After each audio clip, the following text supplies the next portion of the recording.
저희가 이제 2주 동안 이제 에레미야 애가서를 통해서 조금 어렵고 또 깊고 또 무거운 이야기를 오랜 시간 동안 들었습니다. 오늘 이제 금요일 끝으로 이제 에레미야 애가는 이렇게 이제 끝이 나게 되는데, 다시금 이제 우리가 이 5장 전체를 조금 한 번 더 좀 정리해 보자면, 이 에레미야 애가의 저자는 이 에레미야서와 다르게 이 애가서가 발생했던 가장 근본적인 원인이었던 이 예루살렘 멸망 을 가져왔던 바벨론 왕국에 대한 언급이 없게 함으로, 이 예루살렘 도시의 멸망의 가장 근본적인 원인은 직접적인 것은 바벨론이라고 생각할 수 있지만, 그러나 그것이 아니라 우리의 죄 때문이라는 것을 강조하고 있습니다. 그러니까 중요한 것은 애가서의 저자는 사람이 어떤 문제가 발생하면 그 문제에 대한 원인을 상황 또 어떤 타인 누군가로 찾지만, 사실은 문제는 너다, 이렇게 말하고 있는 겁니다. 그러니까 우리가 최근에 우리가 수요일날 전도사님을 통해서 말씀을 들었던 것처럼, 선악과를 알게 하는 그 열매를 어떻게든 먹고 이렇게 나누고 줬다 이렇게 돼도, 결국에는 하와는 아담을, 또 아담은 하와를 가리키고 있지만, 사실은 근본적으로 본인들이 어떠한 잘못을 했는가를 인지하지 못하면 그 사건은 이제 의미가 없다라는 거죠. 그러니까 우리도 어떤 문제를 하나님 앞에서 말씀을 통하여 발견하게 되는 것은 참으로 은혜인데, 그러나 그 죄들을 발견하게 됐을 때에 겪는 좀 부끄러움과 수치심 때문에 우리는 그 잘못을 때때로 인정하고 싶어 하지 않습니다. 그러나 성숙된 인격과 성품에서 발견할 수 있는 건 뭐냐면, 그 올바른 칭찬과 또 내게 가져오는 적절한 비판들을 내가 객관적으로 인정하고 그것이 나한테 얼마나 큰 잘못인지를 인지하고 깨달아가는 것들이라고 생각합니다. 애가서를 통해 저자는 그것을 의도하고 있습니다. 그러니까 바벨론 때문이다, 또 죄 때문이다, 또 말씀을 제대로 못 가르쳤던 이 왕궁의 지도자들 때문이다, 또 나라를 온전하게 수호하지 못한 군인들의 잘못이다, 나라가 약해서 그렇다, 왕이 없어서 그렇다 등등의 이유를 찾고 싶지만, 저자는 그게 아니라 그냥 너가 하나님 앞에 범죄함으로 그 하나님의 그 깊은 인애가 바닥나 버렸기 때문에 그 바벨론을 통하여 우리를 치신 것이지, 그게 어떤 누군가의 잘못과 상황과 국가의 힘이 약해서가 아니라는 것을 말하고 있습니다. 그래서 이제 저번에도 말씀드렸던 것처럼 1장에서 그 예루살렘을 의인한 시온이라고 하는 여성의 그 비탄의 목소리를 그 누구도 돌보지 않는 비참한 현실을 이야기하고 있고, 특별히 우리가 3장에서는 그 예루살렘을 이제 시온이라고 했으면 그 이스라엘 백성들을 이제 남성으로 대변시켜서 그 남성의 어떤 통곡과 아픔을 이야기하는데, 특별히 이 3장은 예레미야 애가에서도 가장 긴 절을 사용하고 있습니다. 근데 거기에서 이제 남성이 부르는 어떤 시가의 이야기를 보면 욥기에 등장하고, 또 시편의 애가시와 또 이사야에서 등장한 종의 시를 좀 부르고 있습니다. 근데 우리는 이게 좀 낯설어서 그냥 에레미야 3장이 어떤 내용인가 보다라고 이야기가 되겠지만, 유대인들은 3장의 이야기를 통해 조금 더 신정할 수 있는 건 뭐냐면, 그 각 나라들마다 좀 가슴을 울리는 나름의 문장과 은율이 있잖아요. 그러니까 우리나라도 애국가와 아리랑을 우리가 들으면 뭔가 그 마음에 어떤 벅참이 있는 것처럼, 그러니까 이 저자는 한국인의 어떤 또 예설인 이런 것들을 표현하기 위해 이 아리랑이라고 하는 전주가 울려 퍼지면, 우리는 한국인들만 이해할 수 있는 그 정서의 그 애잔함이 찾아오지 않습니까? 그러니까 저도 이제 외국에 살면서, 오히려 외국에 살면 좀 애국심이 좀 커지게 돼서, 저도 이제 그 채플린 오피스에게 각 그 나라별로 이렇게 다른 나라에서 오신 선생님들은 자기 국기를 다 꽂아 놓는데, 저도 이제 한국 태극기를 이렇게 한 펴다가 해놓고, 또 태극기도 제 뒤편에다가 이렇게 쓸데없이 걸어놓고 합니다. 그러다가 이제 문득 이렇게 음악을 듣다가 이제 괜히 한국 이제 경음악을 듣게 되면 뭔가 이제 마음에 이 벅참이 좀 생기게 되는데, 이거는 다른 나라 사람들한테 어때 이렇게 말해줘도 이해하지 못합니다. 한국인들만 이해할 수 있는 그 아리랑의 그 시조와 그 은율이 있는 것처럼, 예레미야 3장은 그렇습니다. 그러니까 유대인들이라면 너무나도 심정적으로 공감하고 뼈아프게 그 저자의 의도를 파악할 수 있을 만한 시편과 욥의 탄식과 이사야에서 등장의 종이 부르는 노래 등을 활용해서 이스라엘 백성들의 대표가 되는 이 남성이 부르는 아픔과 고통을 이스라엘 사람들이 조금 더 심정적으로 와 닿을 수 있도록 그렇게 정리를 합니다. 그리고 이제 3장에서 가장 희망이 되는 것은 뭐냐면, 저자는 하나님이 공의의 하나님이기 때문에 그것이 우리의 소망이 된다라고 말하고 있습니다. 그러니까 우리가 생각하면 이제 공의의 하나님은 뭔가 이렇게 딱 그 어떤 기준에 따라서 심판을 하시는데, 그것이 어떻게 우리 가운데 소망이 될 수 있는가를 보면 오히려 그 에가서의 3장에 이제 그 남성이 말하는 이유는 그렇습니다. 결국에 우리가 하나님께 심판받았던 이유는 하나님이 즉흥적으로 또 화가 나셔서 충동적으로 그 화를 참지 못해 심판이 벌어진 것이 아니라 결국에는 하나님께서 넘지 말라고 했던 그 선을 넘은 것이기 때문에 그러신 것이고, 결국에는 심판이라고 하는 것은 멸망의 목적을 둔 것이 아니라 죄로 인해 돌이키고 하나님의 백성이 되는 것이 가장 중요하기 때문에 다시 그 선 밖으로 나갔으면, 다시 선 안으로 돌아오게 되면 그 하나님은 다시금 우리를 따뜻하게 맞이해 줄 것이다. 이렇게 이제 이해하고 있습니다. 그러면서 이제 4장은 조금 더 이제 어떤 비참함을 강조하기 위해서 대비하고 있습니다. 우리가 이제 자녀들을 양육하거나 어떤 우리가 가지고 있는 어떤 논지를 좀 상대로 하여금 이렇게 설득할 때 이야기하잖아요. 뭐 옆집에는 뭐 10시간씩 공부한다더라. 뭐 엉덩이에 뭐 진물이 날 만큼 공부한다더라. 너는 맨날 핸드폰만 붙잡고 있니? 뭐 이렇게 우리가 표현하는 것처럼 사장은 비참함을 극대화하기 위해서 그 예전의 어떤 상황과 비교합니다. 뭐 예전에 예루살렘에서 길거리에서 어린아이들이 자유롭게 놀던 어린아이들이 지금은 길거리에 나앉아서 비참한 현실을 살고 있고, 또 먹을 것이 풍족했던 부자들은 이제 길바닥에 누워 그 먹을 것, 부스러기 썩은 것들을 주워 찾고 있게 된다. 또 왕궁의 멋진 지도자들은 이제 굶주림에 허덕여 도무지 왕궁의 지도자들이라고는 알아보기 어려울 만큼 비참한 모습을 가지고 있다를 강조하며, 결국 죄가 우리를 어디서부터 어디까지 끌고 내리는가를 좀 극대화하고 있다라는 거죠. 그러니까 너희는 원래 이런 존재인데 그 죄로 인해 이렇게 지금 나락으로 떨어졌다, 이렇게 이제 보여주고 있으므로 죄가 가지고 있는 그 이면을 저희로 하여금 이제 여실없이 이제 보여주고 있습니다. 그러면서 이제 5장을 이제 이렇게 저자는 이제 마무리를 하고 있는데, 저희가 다 읽지는 않았지만 5장은 좀 독특한 마무리를 하고 있습니다.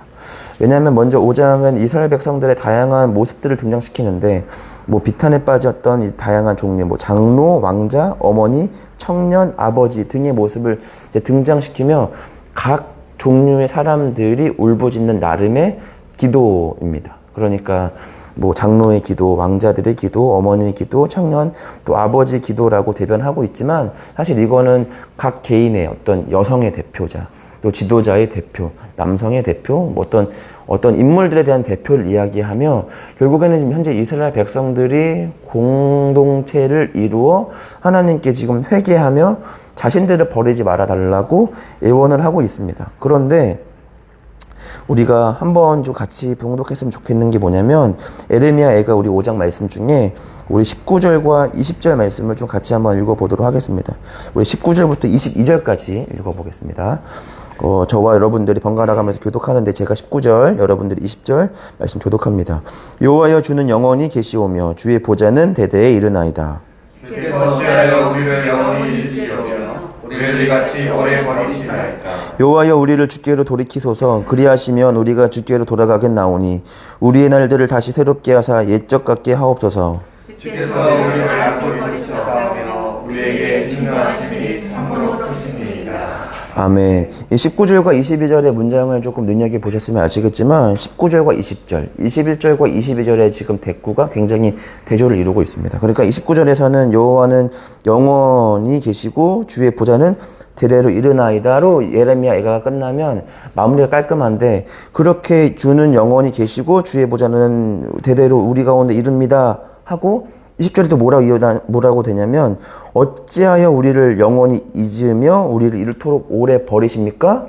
이렇게 좀 대변되는 말이 나오고, 다시 21절에 보면 여호와여 우리를 주께로 돌이키소서. 그리하시면 우리가 주께로 돌아가겠사오니 우리 날들을 다시 새롭게 하사 옛적 같게 하옵소서 라고 해서 뭔가 마무리가 되면 좋을 것 같은데, 다시 22절에는 주께서 우리를 아주 버리셨사오며 우리에게 진노하심 참으로 크십니다 라고 하는 말들로 끝나게 됩니다. 그러니까 뭔가 우리가 좀 기대하는 이 5장의 좀 마무리는 그런 거죠. 비탄에 빠진 어떤 백성들의 아픔에 대한 소리를 그렇게 하나님께 한탄했으면, 이제 뭔가 5장에 대한 마무리는 하나님께서 우리를 돌보실 것이다 라는 이야기로 마무리가 되면 조금 깔끔한데, 뭔가 19절과 20절은 뭐냐면 어떤 느낌이냐면, 그래 하나님께서는 우리를 버리지 않으실 거야. 그런데 그 언제 우리를 찾으실 것인가에 대한 그 머리로는 알지만 심정적으로 지금 비탄과 아픔과 고통 가운데 빠진 이스라엘 백성들의 마음을 대변합니다. 그러니까 좀 보면은 19절은 머리로는 아는 겁니다. 신앙적으로 하나님께서 영원히 계시고 우리를 지키실 것이라고 하는 것은 알지만 20절의 고백은 그러나 지금 현재 고통 가운데 있는 내 심정적인 마음은 지금 그때를 당장에 기다릴 수 있는 마음이 없다. 그러니까 마치 하나님께서 언젠가 우리를 회복시키실 것을 알지만 그러나 마치 지금 나의 마음은 주께서 우리를 버리신 것과 같다. 주님 우리를 회복시켜 주세요. 다시 애적 갖게 해주세요. 주님은 우리를 그렇게 하실 수 있는 분이 아니십니까? 라고 말하지만 그러나 주님은 마치 우리를 버리신 것 같습니다. 라고 하는 솔직한 고백으로 이렇게 대조를 이루며 5장을 마무리합니다.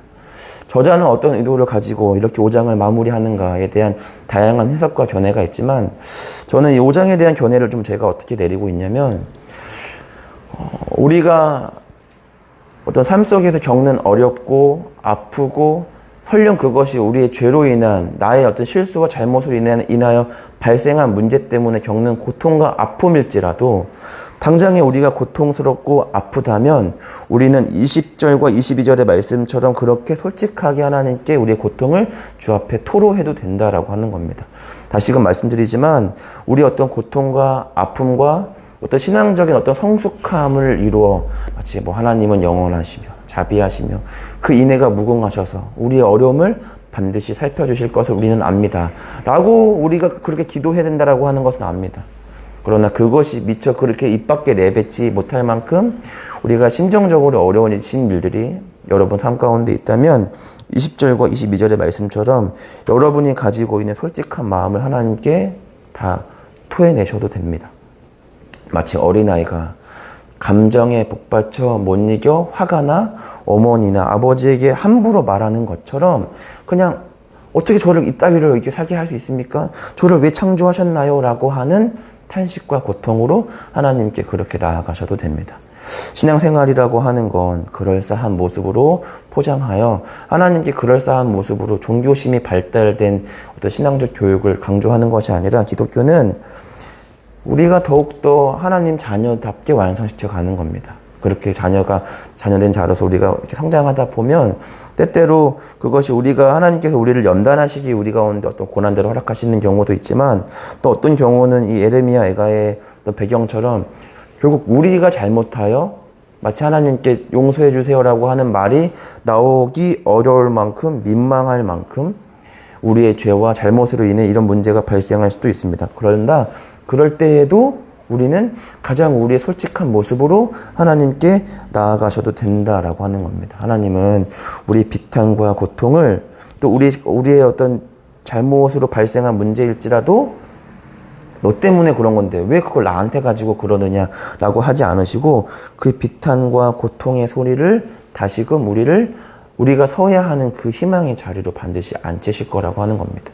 그러니까 혹시 여러분들 중에서도 가정에서 또 사업에서 또 관계로 또 가족에서 또 다양한 어떤 문제에서 어려우신 부분들이 있다면 굉장히 이렇게 표현이 맞을지 모르겠지만 촌스럽게 행동하셔도 됩니다. 유치하게 기도하셔도 괜찮습니다. 그렇게 행동하셔도 됩니다. 기독교는 뭔가 정돈되어야만 하고 그럴싸한 모습으로 예배 시간에 나오지 않으셔도 되고 교회는 창녀가 나와도 되고 동성애자가 와도 환영받는 곳이 교회여야 합니다. 그러니까 우리가 아픔과 고통 중에 혹시 있으실 때라도 그럴 때라도 20절과 22절의 고백을 통하여 하나님 앞에 넉넉하게 내어드리는 여러분들 되시기를 간절히 바랍니다. 하나님께서는 우리의 죄로 말미암은 고통이지만 그러나 그 죄로 인한 그 죄를 보지 않으시고 우리의 고통의 소리를 들어주시고 우리를 회복시켜 주시고 원래는 우리가 마땅히 살아갔었어야 했던 그 삶의 자리로 반드시 우리를 인도하실 것입니다. 우리 기도하겠습니다. 주님, 에레미야 애가를 2주 동안 우리가 함께 살펴보게 하시고 또 죄가 얼마나 끔찍한 것인지 또 우리가 얼마나 죄 앞에 나약한 인간인 것인지 또 얼마나 가치 없는 것들에 우리가 목매달아 살고 있는지 그리고 그런 우리를 바라보며 끊임없이 징계와 또 칭찬과 또 이끄심과 붙드심으로 결국에는 우리가 서야 하는 그 자리로 인도하시는 주님의 인도하심을 보게 됩니다. 우리가 주 앞에 성숙한 척하지만 그러나 그 몇 거풀을 벗겨보면 우리 안은 여전히 인정받고 싶고 또 죄에 대한 욕망이 뜨거운 마음 우리 안에 끓어오름을 우리는 발견하게 됩니다. 하나님 그 죄들을 멀리할 수 있는 마음을 지혜를 우리 가운데 허락하여 주시고 정직하다 망하더라도 그것이 교회임을 세상에 선포하며 하나님 앞에 나아가는 교회들 되게 하여 주시고 어떠한 성공으로 우리가 주 앞에 우리 신앙을 증명하지 않게 하시고 때로는 멸망과 아픔과 고통으로 우리의 신앙을 증명할 수 있도록 주여 인도하여 주시옵소서. 지금 고통과 아픔 속에 빠져있는 우리 성도들의 마음을 주께서 위로하여 주시고 너무 오랜 시간 동안 견디기 어려울 만큼 그 고통의 자리에 머물러 있지 않도록 주여 인도하여 주시고 또 그 고통의 자리에 빠져 있을 때 주께서 우리 한 사람의 성도를 주님께서 사용하셔서 그들을 위로하고 또 하나님의 마음들을 전하게 하여 주시옵소서. 그래서 우리 또한 가장 고통 중에 있고 아픔 중에 있는 자들을 외면하지 않게 하시고 주의 마음으로 주의 생각으로 주의 입술로 돌아보아 또 그들을 위로할 수 있는 우리 한 사람이 되게 하여 주시옵소서. 이 모든 말씀 살아계신 예수님의 이름으로 기도합니다. 아멘. 이 시간에 우리 같이 기도하겠습니다. 이 시간에 같이 기도할 때에는 2주 동안 하나님께서 오랜 시간 동안 우리가 어떤 죄를 발견해야 하는가를 말씀하셨는데 나는 하나님께 회개할 것이 없다라고 하는 그 무모한 자신감이 혹시 우리 가운데 있지는 않은가? 다시 한번 돌아봤으면 좋겠습니다. 하나님 십자가 앞에 이 말씀 앞에 발견되어져야 하는 나의 연약함 또 죄는 무엇입니까? 그것을 발견하게 하시고 그것을 못 본 채 또 모른 척 또 이렇게 지나가는 것이 아니라 용기 있게 주 앞에 회개하며 다시금 그 죄를 돌아보지 않는 자가 될 수 있도록 우리를 붙잡아 주시고 또 입술에 실수가 없게 하시고 또 생각과 판단이 하나님께서 기뻐하실 만한 생각과 판단을 할 수 있는 우리가 되게 하여 주시고 성공에 목매어 있지 않게 하시고 하나님의 말씀을 따라 정의를 실천할 수 있는 또 사랑과 긍휼과 자비를 흘려보낼 수 있는 나 한 사람이 되게 하여 달라고 함께 우리 기도하며 나아가겠습니다. 기도하겠습니다.